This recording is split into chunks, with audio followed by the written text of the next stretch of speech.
And good morning, church. Whether you're joining us here in person or joining us online, we have such an opportunity this morning to worship God for his faithfulness. So let's stand as we unite our voices to declare that the Lord our God, he is faithful. Regardless of whether we are or not, he is true. And it gives us a reason to worship and to sing. So let's lift our voices this morning. Promise maker, promise keeper, you finish what you began. Our provision through the desert, you see it through to the end. You see it through to the end. The Lord our God is ever faithful, never changing through the ages. From this darkness you will lead us, and forever we will sing, you're the Lord our God.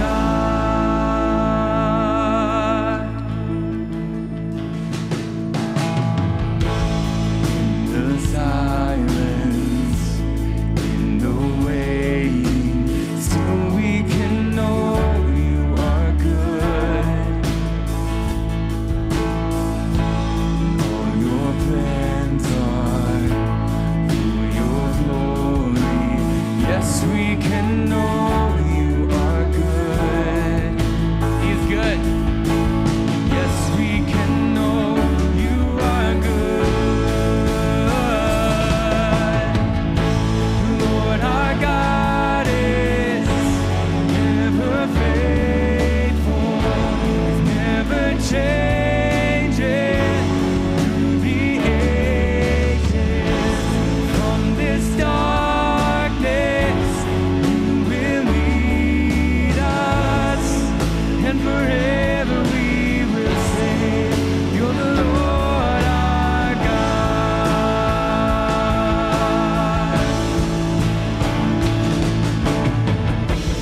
We won't move without you.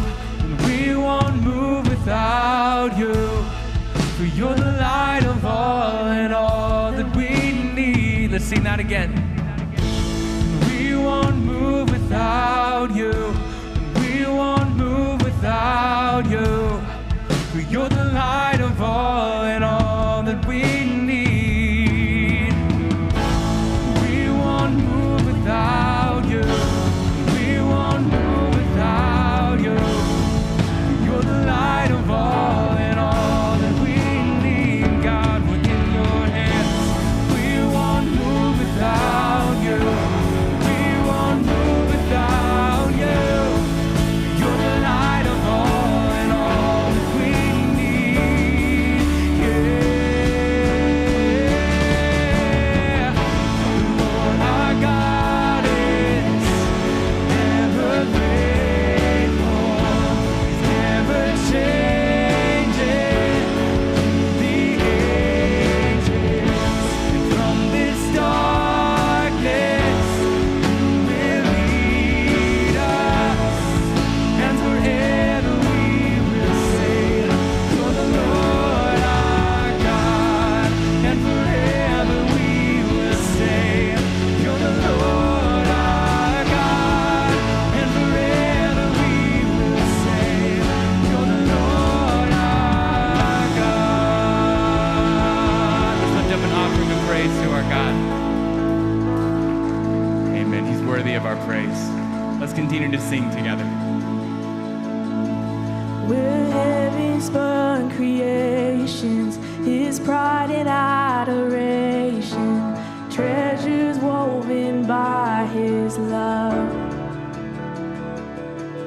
His careful hands, they hold us safe within his promise of calling and of destiny. We're heaven-spun creations, his pride and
Good morning, church.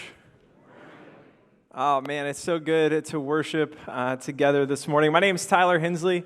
I'm the high school minister here at Forum, and I'm just so glad that you're here today. I love this time that we get to gather together and to worship, lift up praises to God, and to open His Word and just have Him shape and mold our hearts into who He's calling us to be.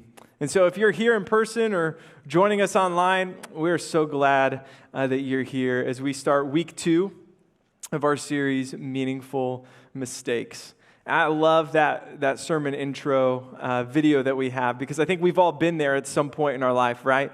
Maybe it was when you were a little kid working on an art project and you messed up and so you crumbled it up and you threw it away. Or maybe it was older in life working on something or trying to get your jump shot perfected or whatever it was, and you just kept messing up and didn't understand like why it couldn't be better or how you just kept making mistakes. Or maybe it's even as an adult, you've just made these mistakes and you just feel like, I don't know what good can come out of those things.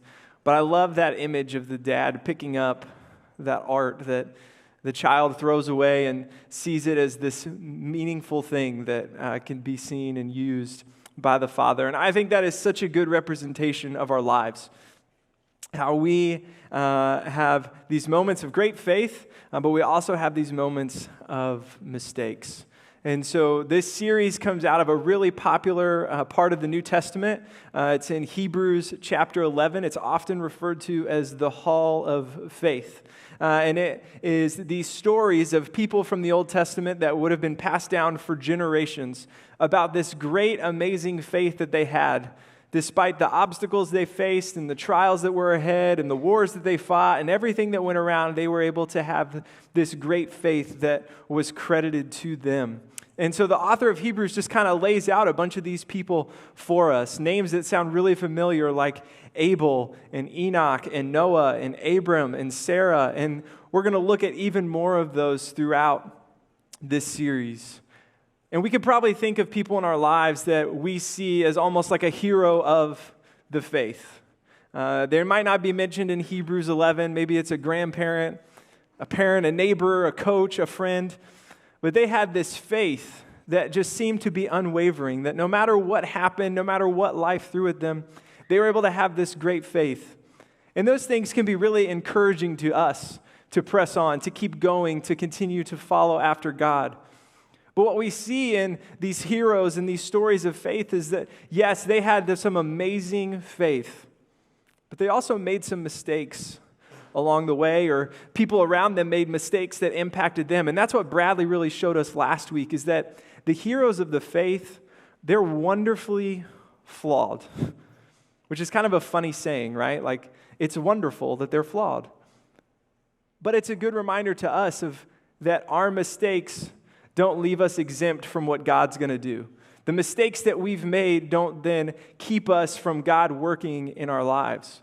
And when we look at what the author of Hebrews highlights, it can be easy to feel like, oh, well, I'm not as good as Abel, or I'm not as good as Enoch or Noah or Abram or Sarah or Rahab or Isaac or Jacob or all of these different people.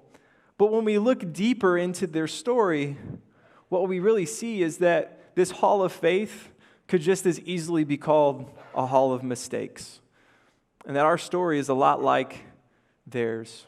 And that God wants to use us. He wants to redeem the mistakes in our life and give them meaning and purpose. And have those mistakes point to Him as one who redeems us. And as you're sitting here this morning and we're talking about mistakes, you might have a mistake that comes to mind from this week. Maybe it was something that you said, or the way you treated somebody, or just how you were focused on yourself, or whatever it was, whatever mistake you made this week. And maybe you've forgotten about it, or maybe it kind of has gone with you. Maybe you have a mistake that you made a couple weeks ago or a couple years ago. That sometimes time doesn't even go by, maybe a week doesn't even go by without you going back to that mistake and thinking about it. And thinking about how you fell short, how you messed up, and thinking, I don't know how God's going to redeem that thing. I don't know how God's going to redeem that brokenness in my life. I don't know. We give those things a lot of weight, and we let those things define who we are. What we're going to see through Abraham's story this morning is that Abraham is a man of great faith and great trust in God. But he's also a man that made mistakes along the way. And what can we learn from those mistakes this morning? Maybe we give our mistakes too much weight. Maybe we let those define our story when God wants to be the one that defines our story. So with all of that being said as the starter, we're going to be in Hebrews 11, starting in verse 8 this morning. And I just want to give a quick disclaimer about Hebrews, and specifically about Abraham's life. Abraham lived a couple thousand years ago, and the world was a different place. I think we can all agree that the world is a different place today than it was 4 years ago, right? Like thousands of years ago, the world was a very different place. And so it can be easy to see some of the aspects of Abraham's story and view it as outdated or get distracted by some of the weirdness involved in it and miss out what God is actually showing us, what it looks like to have a life of trust in Him. Because some of the weirdness that's in Abraham's story, slavery, idolatry, incest, living in foreign lands and dealing with foreign rulers and all of these different things. There are some just weird things in his story that we can all agree are bad. We don't want to lose sight of what God's doing because of just some weirdness that's in there. Also, Abraham lived to be 175 years old. Anybody else know anybody that's done that? No, right? And so it's easy to look at Abraham's story and be like, I don't know how this is really relatable to me. I'm not living in a tent in a foreign land. I'm not married to my sister. I don't really know how like all of this fits in. I don't have slaves. I'm not really old, right? So you're like seeing this. But what I love about Scripture is that it's alive and it's active. And that even though there's things that happened thousands of years ago that we agree are bad and don't happen today, those are just a part of his story. What defines Abraham's life in his story is his trust in God. And so picking up in Hebrews 11, verses 8 through 10, this is what the author of Hebrews has to say about Abraham. He says, "It was by faith that Abraham obeyed when God called him to leave home and to go to another land that God would give him as his inheritance. He went without knowing where he was going. And even when he reached the land God had promised, he lived there by faith, for he was like a foreigner living in tents. And so did Isaac and Jacob, who inherited the same promise. Abraham was confidently looking forward to a city with eternal foundations, a city designed and built by God." So, the author of Hebrews, what I think is fascinating is the author of Hebrews gives Abraham 7 verses to cover 175 years of life. Could you imagine trying to just think about however many years you've lived? Let's say you're 55 years old. Can you imagine trying to sum up your entire life in 7 sentences? What would you talk about? What would be the key moments and the highlights of your life? Would you talk about that C- you had to bring home to your mom that you were ashamed of and that just kind of haunts you to this day? Hey, C- there's nothing wrong with that. Would you talk about the number of Chiefs games that you watched? Would you talk about the number of D-Rose smoked wings that you ate? What would be the things you would talk about? Would you talk about the championship game where if coach would have just put you in, man, we would have won it all? Is that what you would talk about? Would you talk about relationships? Would you talk about mistakes? What would be the things that you would highlight in your story? Don't miss what the author of Hebrews is saying about Abraham. He's going to highlight some amazing moments of faith. What would be the key parts of your story? Maybe we give them too much weight. So think about this morning as we walk through Hebrews, because there's really 3 moments in Abraham's life that the author highlights. And we've already seen the first one, and it's that Abraham goes by faith. God comes to Abraham at a young age of 75, and he tells him, I have a plan for you. You are going to be the father of a great nation that will be my people. And he says, I need you to pack up all your stuff and I need you to go. And I just need you to trust me. I need you to follow where I'm calling you to go. And I have this plan that your descendants will outnumber the stars and the grains of sand on the seashore, that I will use you. I will be your God. You will be my people, and people will know who you are. That's a pretty cool promise, right? And Abraham packs up everything and he goes. And that may seem like not as big of a deal to us in our context today, because a lot of us have probably moved at some point in our lives, whether it was moving to a new state because of a job, moving to a new place because of college or a different city, or however, we move a lot. That happens in our day and age. We move. That was not the day of Abraham. You were born in a place and you died in that place. That was your forever home, right? Like, you just built one. That's where you stayed. There was safety in community and numbers. And different pockets of people stayed in their places. And you just kind of did your thing. And that's where you were, and that's where you died. And so God coming to Abraham and saying, hey, I need you to pack up your stuff and I need you to get out of there. I need you to leave and I'm going to send you to a place. That's a huge deal. Like, that's a huge deal. And everybody else would have been looking at Abraham and saying, what is this guy doing? Like, he's going to get his family killed. Like, they are not going to be safe. They're going to be out on their own, out in the wilderness, in a land that they don't know. They're going to be living as foreigners. It's like, they would have been questioning all of these decisions. But Abraham does exactly what God calls him to do. He trusted in God's plan. And so he packed up his stuff. He packed up his livestock and his household and his wife and his nephew Lot, and they go. And throughout Genesis 12, verses 6 through 9, we see what God does when Abraham goes by faith. It says this. It says, Abraham traveled through the land as far as Shechem, and there he set up camp beside the oak of Moreh. At that time, the area was inhabited by Canaanites.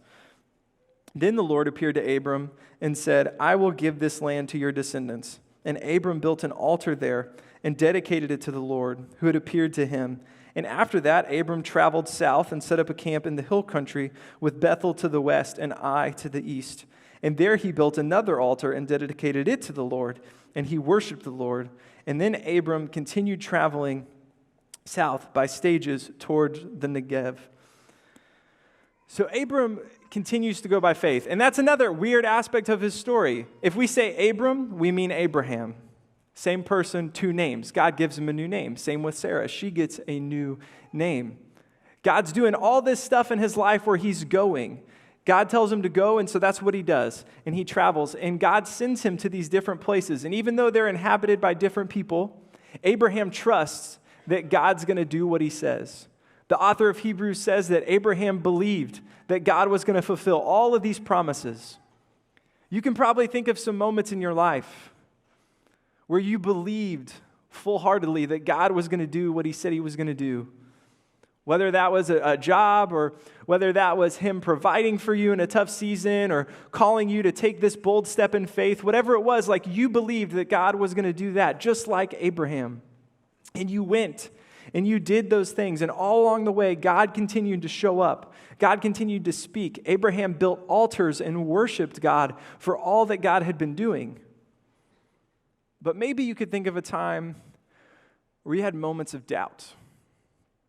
Maybe you could think of a time where you doubted what God was going to do, and if his promises were true, and if he really was going to provide for you in a tough season. Because shortly after Abraham travels to Negev and is in that area, a famine strikes. And Abraham decides, we got to pack up, and we need to go to Egypt. Which seems like to make sense, right? Like, it seems like, oh, that's common sense. Like, Egypt, we've heard of them. They've got a lot of power. They've got a lot of resources. If there's a famine, there's going to be ways that they can provide for themselves. They can provide for their family. And so Abraham tells his family, his household, like, we're going to pack up and we're going to go to Egypt. Except the thing is, God didn't tell him to go. All along the way, God has been leading Abram to these different places, showing him what he's going to do. This famine hits and Abram starts to doubt. And so he lacks trust and decides, I'm just going to take this into my own hands. I'm going to provide for my family. And on the way to Egypt, he makes another mistake because he realizes, oh, these Egyptians, they're kind of dangerous. They're kind of dangerous. And this is what he asks of his wife in verses 11 through 13. It says, as he was approaching the border of Egypt, Abram said to his wife Sarah, look, you are very beautiful. You are a beautiful woman. What a good compliment, right? Way to go, Abraham. When the Egyptians see you, they'll say, this is his wife. Let's kill him. Then we can have her. So please, tell them that you're my sister, and then they will spare my life and treat me well because of their interest in you. What? Like, this guy, this is a hero of the faith? This guy that is lying and is trying to convince his wife to lie. He tries to take control and say like, oh, we got this. It'll be fine. Let's go into Egypt. And then as he gets closer, he's like, oh, Sarah, you are very beautiful at 70 years of age. And they're going to try and take you from me. And Abram's afraid that he's going to be killed. And so he lives in the moment. He's like, what can I do to protect myself? And he says, oh, I got it. Tell him you're my sister. Which if you want to get down into the weeds and the really weirdness, technically she is. Okay? Very weird. But he says, tell them you're my sister. Abram's only thinking about himself in this moment. He's not thinking about what's going to happen to her when they get there. He's not thinking about what the Egyptians will then think if they know, oh, she must not be married to anybody. Because as they walk into Egypt, they see Sarah and they're like, hey, she's beautiful. And he's like, yeah, she's my sister. And so then they're like, great, she's going to marry Pharaoh. What? Like, what are we going to do now, right? Like, I don't think Abram was thinking like, oh, I got this great idea. I'm going to save myself and then have my wife be unwillingly married to Pharaoh and join his harem, which is what happened. And Pharaoh said, because you're so nice and you brought your sister here, here's some cattle and here's some slaves. So not only did Abram lie and deceive, but now he has sold his wife for some cattle and for some slaves. And I wish when we look at Abraham's story, we could be like, it was just one time, right? Like, just one time he just made this mistake. It wasn't that big of a deal. Like, he learned. It was early on in his walk with the Lord. He just made a little mistake, and then he figured it out, right? Well, almost 20 years later, Abraham's in a different region and a different place, and there's a different ruling king named King Abimelech. And Abraham asked Sarah to do the exact same thing. And what happens? The exact same thing. Sarah is then taken to be married to King Abimelech. Like, this is a guy we should look up to? Yeah, he had some trust, but what in the world is all of this? Like, how do we navigate all this mess that is his life? What do we do with this stuff over here? Because he's a liar. He has now sold his wife 2 times and has made a profit off of it. This is a guy we should look up to. How do we do that? Like, maybe the way we look at mistakes isn't exactly the way God looks at mistakes. Because the author of Hebrews doesn't talk about any of that stuff. We see it in Genesis, but Abraham and this part of his life is just credited for his faith. Abraham goes by faith, but yet he doubts. He doubts what God is going to do. He doubts that God will protect him and that God will provide for them. And he causes all of this distress and all of this pain for all the people there because God is still faithful, even when Abraham isn't. God keeps his promise. Remember, God said, I'll curse anybody that stands against you. So what does God do? He goes into Pharaoh's household, basically, and curses all of them. And they have these plagues coming down on them. And with King Abimelech, God appears to him in a dream and is like, you are marrying another man's wife. And he's like, what? No, I'm not. What are you talking about? And Pharaoh's like, what's going on? Why is all of this happening? And what I think is sad is that at the time, the Egyptians were credited as being truth bearers or truth keepers. They valued truth in their culture. And so the people that are not God's people are the ones that are valuing truth. And the person that is going to be the father of the faith for the nation of Israel, he's the one that's lying. He's the one that's doing his own thing and going his own way and lacking trust in God. And so those kings bring him in.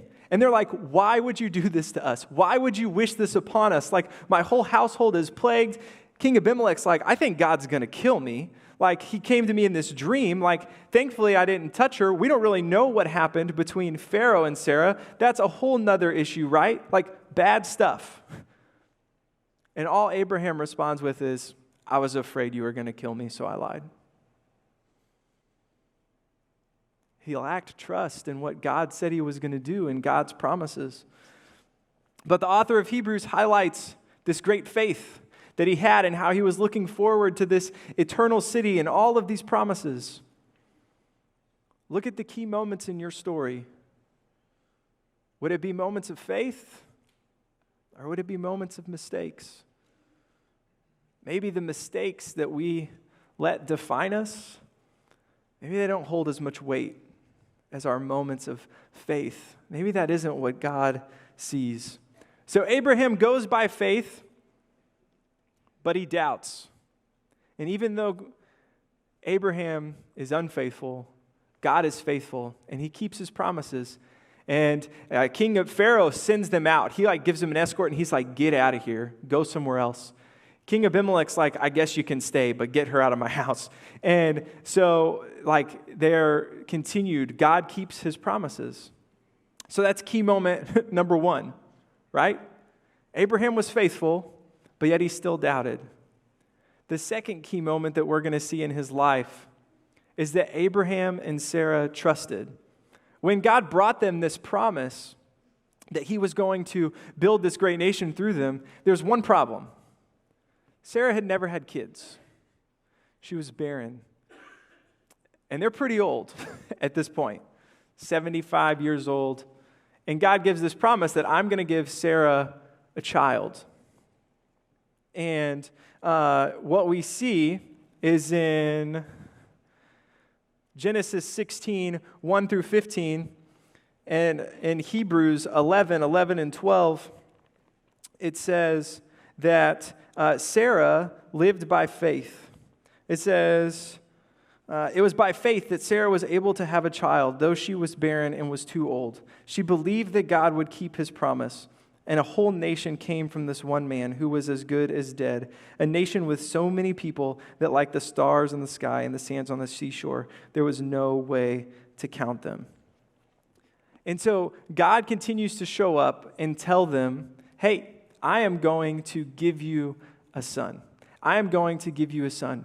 But time passes.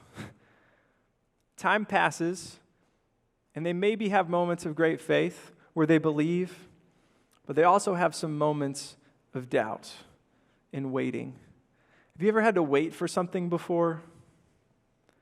A couple months ago, I had to go to the DMV, and I made the really great decision of I'm going to bring my wife and my 3-year-old and my 18-month-old, and we're just going to make a whole day out of it. And so we went to the DMV and stood in line for a really long time. Southside, that used to be the spot. Not anymore. That is not the place to go. We don't need to get into why I was there. I had an expired license. We don't need to talk about that. But I had to wait a long time, and I think it was only an hour. But that hour felt like an eternity. It felt like so long that we were waiting just to get up there so I could get a new license. Maybe you've had a moment in your life where you're waiting for something, and you're like, this is taking forever. Maybe you're waiting for a college acceptance letter right now, or a scholarship letter, or maybe you're waiting for that call for the interview for that job that you've wanted for so long, or maybe you're waiting for God to provide that person that you are going to walk through life with. Maybe you're waiting like Abraham and Sarah, and you're waiting for a child.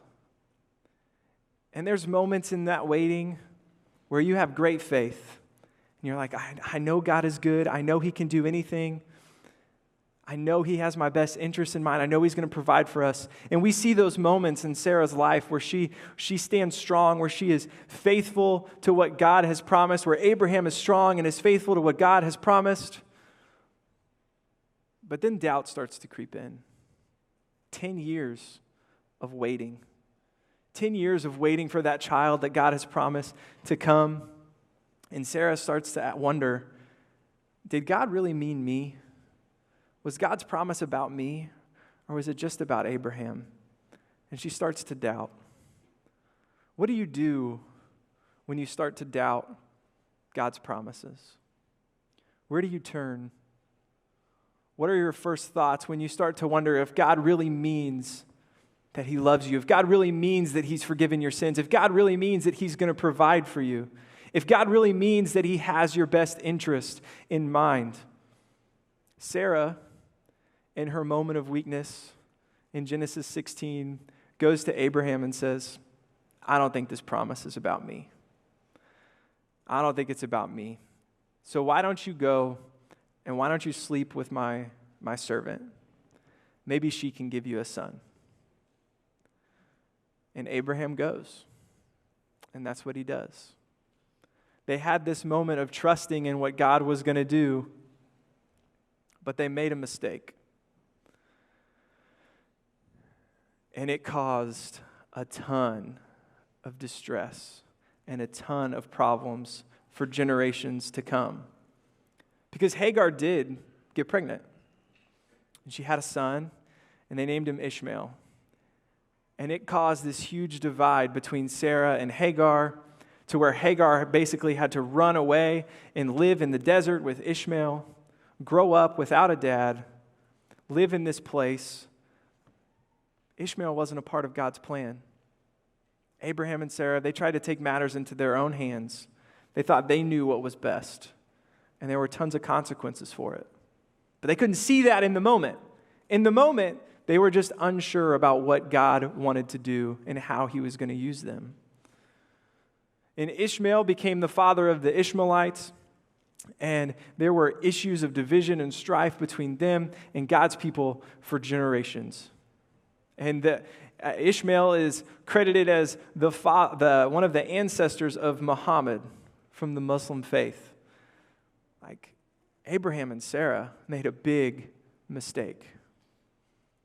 And maybe as you're looking at Abraham's story, you're like, this guy is not a hero. Like, this guy is not a hero of the faith. I don't know what the author of Hebrews is talking about, but he's a liar. And he sold his wife. And then he had an affair. And he had a kid in sin. All this time saying he's faithful to God, but yet all along the way making these mistakes. And as I was studying Abraham's story, I'm just going to be honest, I was judging him a lot. Like, I was talking to people on staff and talking to my wife, and I was just like, man, Abraham is the worst. Like, he is just doing all these terrible things. Like, he is lying, he's doing all this. Don't even get into, like, all of the other stuff with, like, Lot, and, like, there's just all kinds of problems. There's all kinds of problems in this family. It is dysfunctional beyond belief. Like, Dr. Phil would not know what to do with this family. They would walk in and he'd just be like, I got nothing. Like, you go figure it out on your own. Like, they are just a mess. But thankfully, the Spirit was working on my heart. Because as I was reading his story, and like, okay, it's in Hebrews, it's in Genesis. He's this father of faith. We're supposed to look up to him. The Spirit was telling me, like, those mistakes, those are just a part of his story. Those don't get to define who he is. But the Spirit told me something even more convicting. You're just like him. You're just like him. Good for you. You didn't sell your wife. But guess what? You have other sin that you deal with every day. You have other sin that you struggle with every single day. Just like Abraham. You're not better than him. I'm faithful to you just like I was to him, even when you're not faithful to me. And I was like, okay, God, that's pretty good. I think I needed to hear that.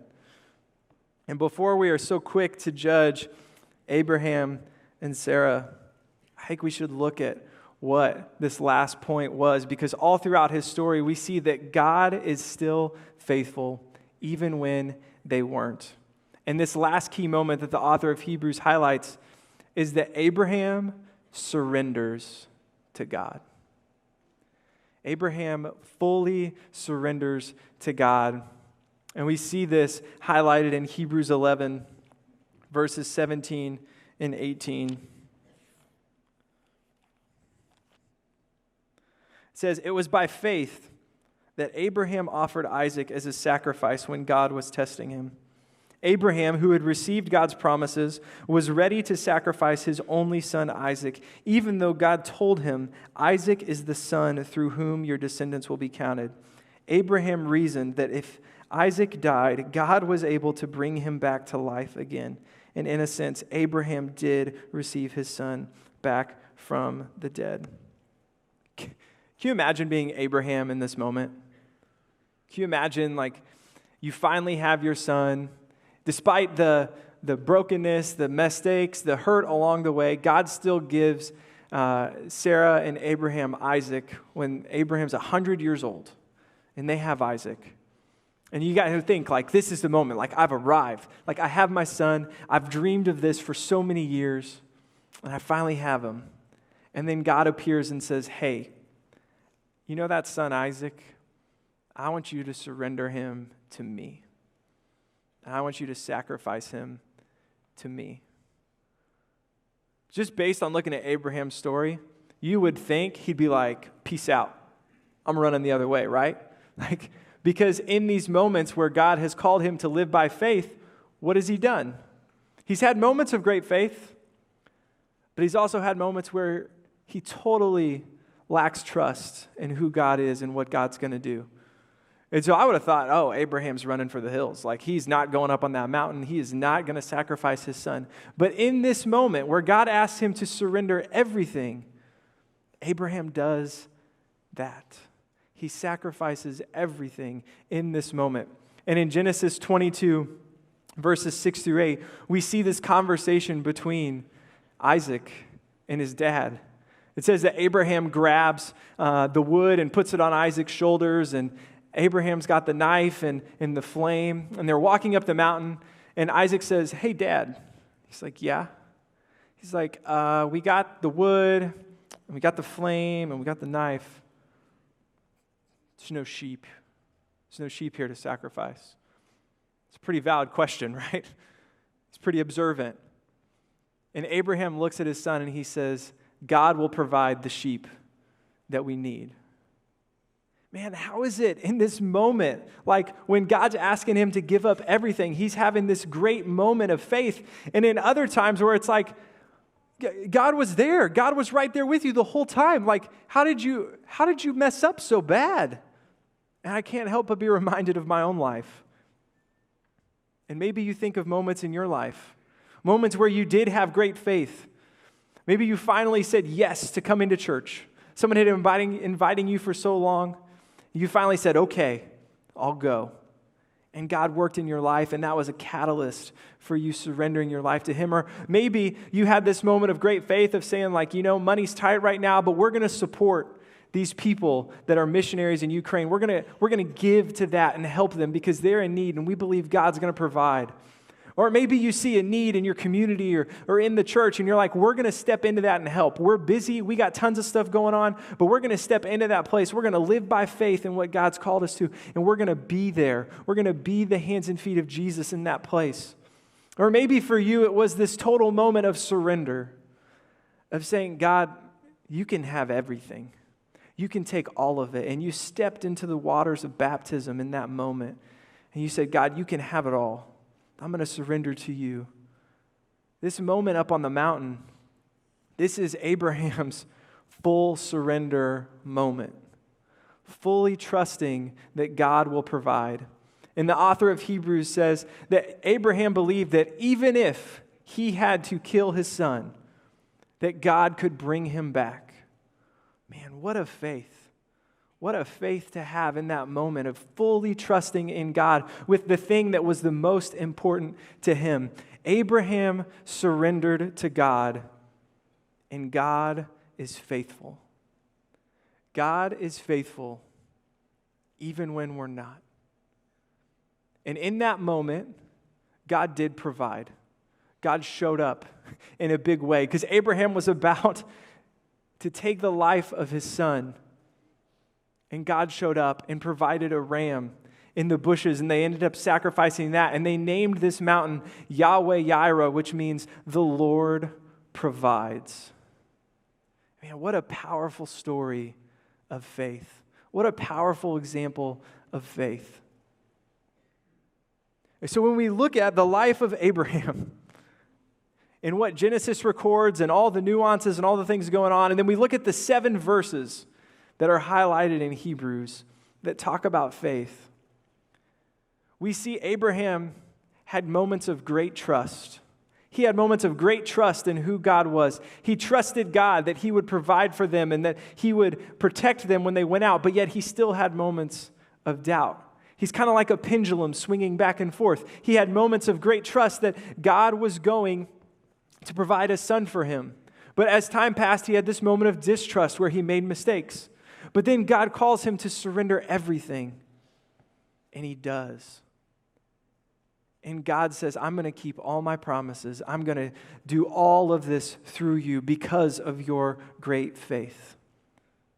Church, we've made mistakes in our lives. We've made mistakes along the way. And when we think of the key moments in our story, we might think that those moments are what define us. You might think that the key moments that make up your story are your past mistakes, your past sins, your past failures.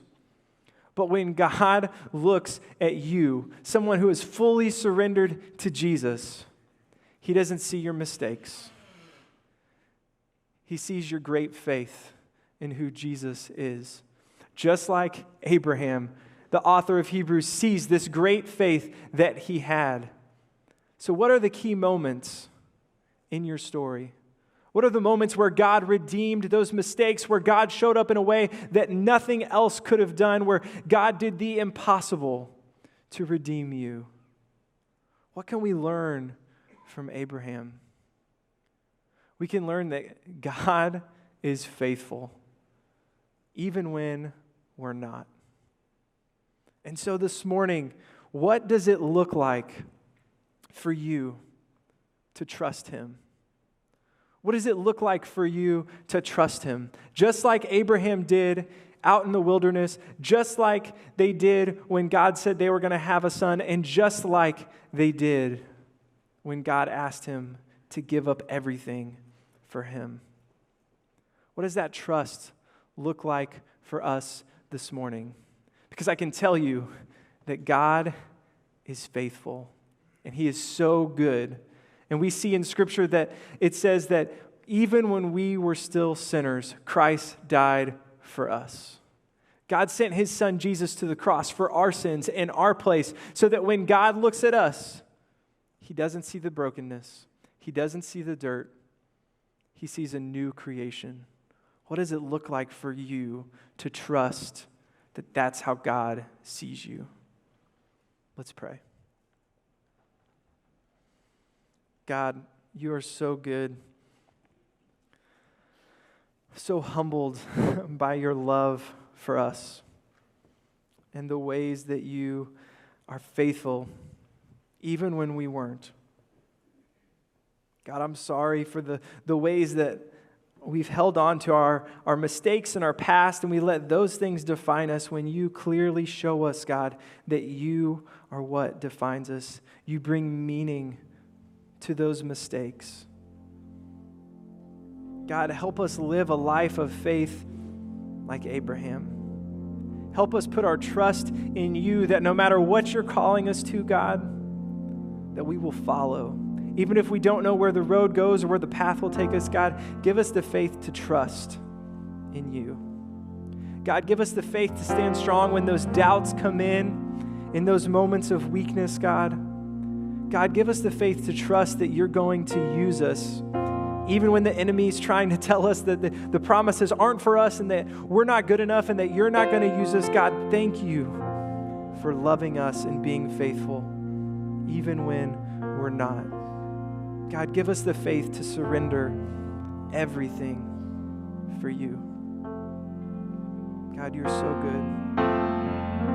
We love you so much. And it's in your Son's name that we pray. Amen. Let's stand as we continue to worship.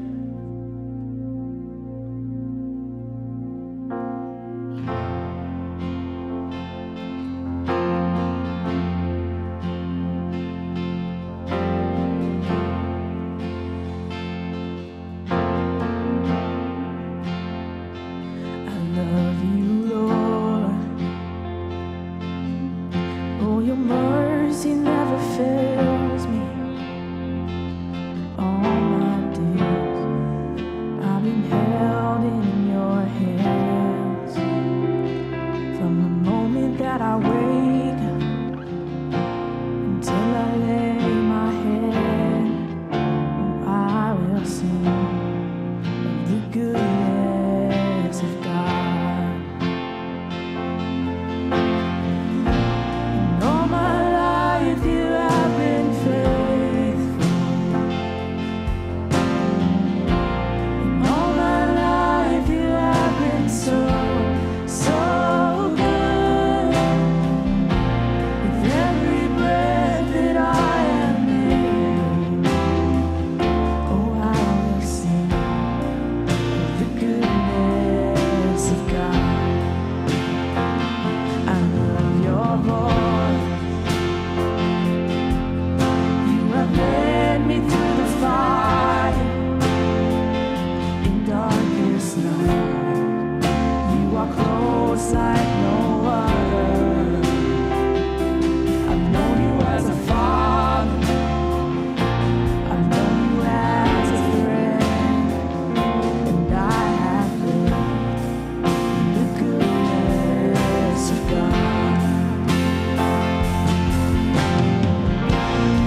with Memorial Day tomorrow, our team was trying to find the best way that we could to recognize those that have given their lives in sacrifice for this country. And as the conversation progressed, we couldn't help but notice the similarities between the sacrifice of those for the sake of protecting us and the sacrifice of the one who died for all of humankind. And we celebrate holidays like Memorial Day so that we may never forget all that was given to protect us. And so similar to the reason why we come to the table each and every week in this time of communion, so that we may never forget all that was given by Jesus on the cross, so that we could have an eternity with the Father. And so if you would, go ahead and grab your communion cups. We're going to do something a little bit different today. We'll take communion together first, and then we're going to share in a moment of silence for those who have given their lives for this country, but also for the one who has given his life to save all of mankind. So if you would go ahead and lift that first flap to reveal the bread. Let's take the bread, which represents the body that was broken for you and for me.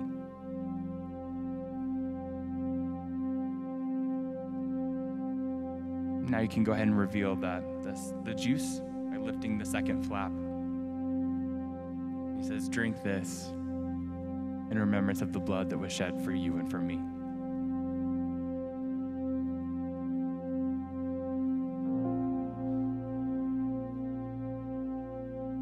And now if you would share with us in a moment of silence.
Church, if you would stand with us as we continue to worship our God for all that He has done. I searched the world, it couldn't fill me, and man's empty praise and treasures of fate are never enough. Then you came along and you put me back together. Every desire is now satisfied here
so thankful that we got to have this time together this morning.